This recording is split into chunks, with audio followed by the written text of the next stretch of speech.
Bismillah ar-Rahman ar-Rahim. Very quickly, just to follow up on what was said prior to me. For instance, the UN recognized what they refer to as Israel in 1947, giving 55% of Palestinian land to Jewish migrants from, or settlers from mainland Europe, entering into Palestinian land, giving them 55%. What does that tell you about the UN?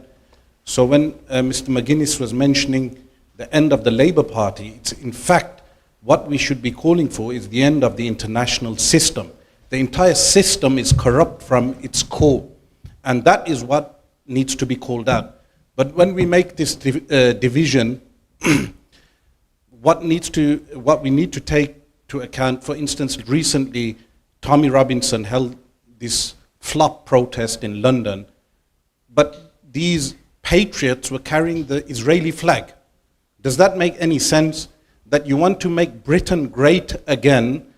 I would like to ask, when was it great in the first place? Was it in the time of Victoria, Queen Victoria, the imperialist, or was it great when you had the people fighting for their rights in the 1900s? He doesn't talk about the slums. These were slums. Birmingham was a slum before the Pakistani migrants came here and helped in rebuilding Birmingham.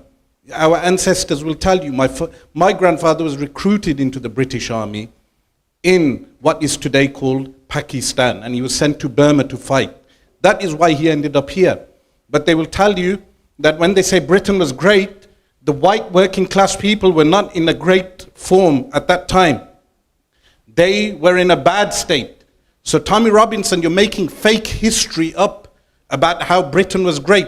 Yes, it was great for the imperialist rulers at the time, but it wasn't great for the working people of this country. In fact, when people arrived, when the migrants arrived, they were shocked how the working class white people didn't even have shoes to wear post-World War II.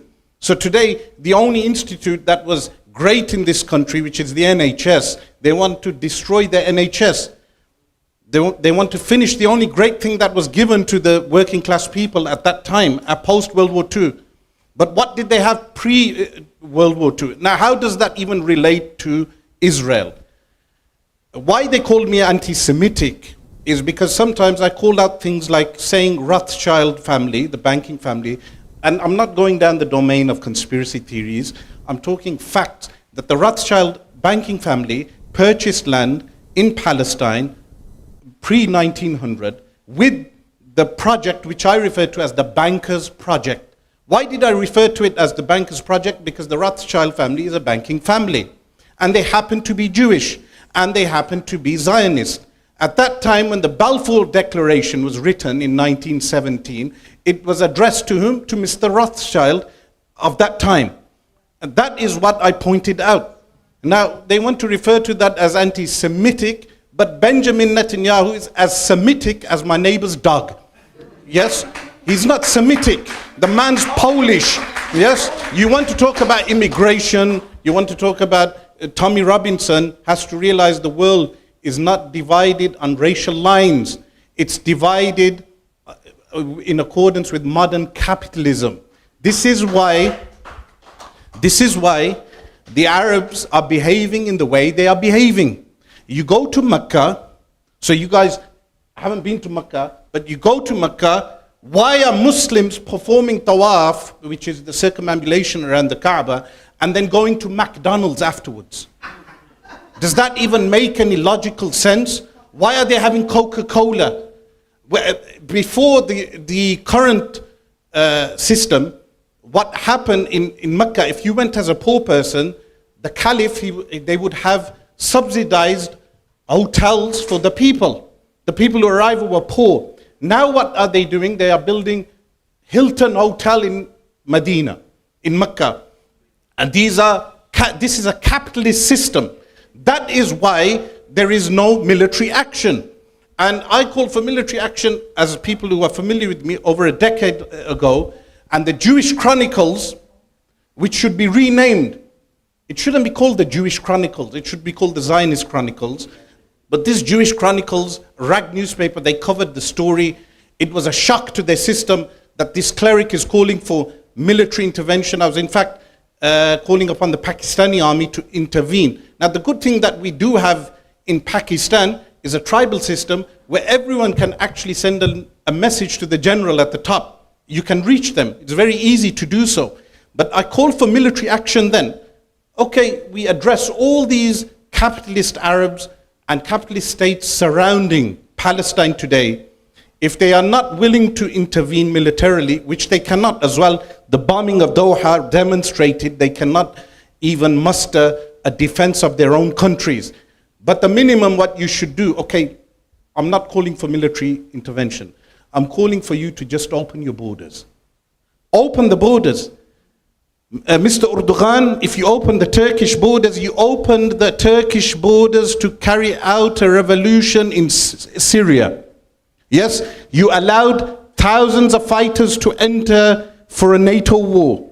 You allowed and permitted even people who joined ISIS from here, from the UK, they were allowed to enter the Turkish border and enter Syria to destabilize Syria.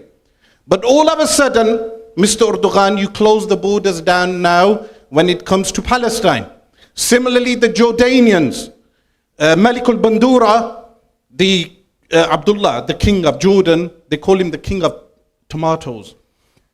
Malik Bandura, he trained people, trained fighters to enter Syria. They were trained in Jordan. But now when it comes to Palestine, the borders are what? Closed. And I will tell you, the IDF are not brave. They are not brave fighters.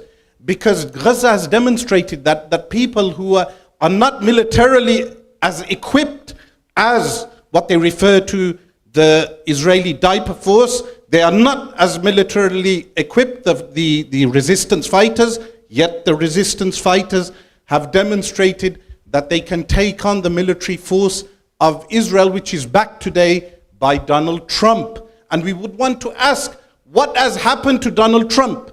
Is it the Epstein files? What is it?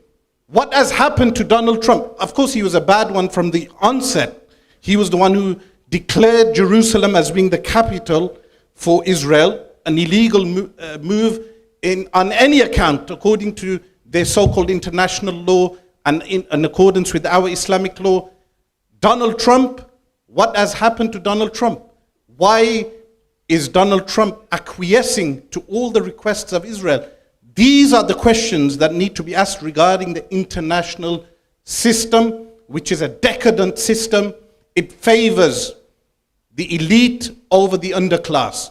It's not a north and south divide. It's not, do not look at it as a racial divide. Some people will say it's a class divide, but it's to do with those who have money and those who do not have money. The Middle Eastern regimes, some of them, the oil regimes, have money. That is why they are deemed as human beings. But those who are deemed as subhuman are the ones who do not have that money. They do not have the resources or the military resources or the financial resources, all these type of resources. This is why I did call for a 1 million man march years ago. There's an old video that again perhaps went on Memory TV. Those of you who are not familiar with Memory TV is a channel, a former Mossad channel. So Mossad, they have a TV station called Memory TV. They make clips of people to create awareness amongst the Jewish population of what they refer to as Israel, which currently is as brainwashed as the Germans were during Nazi rule. Currently, those people are as brainwashed. The propaganda, they believe in everything. They are brainwashed the way the Germans were under fascist Nazi rule.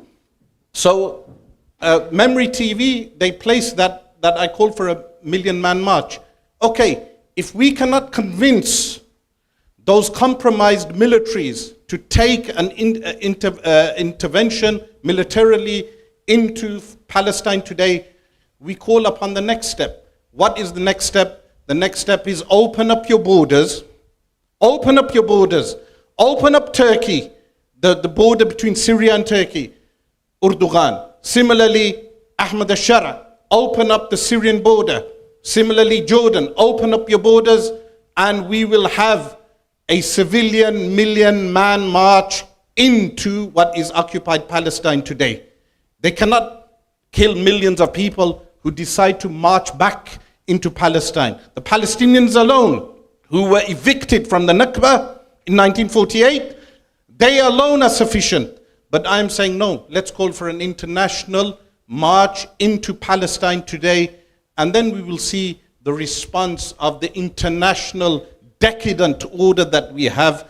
Wassalamu alaikum wa rahmatullah.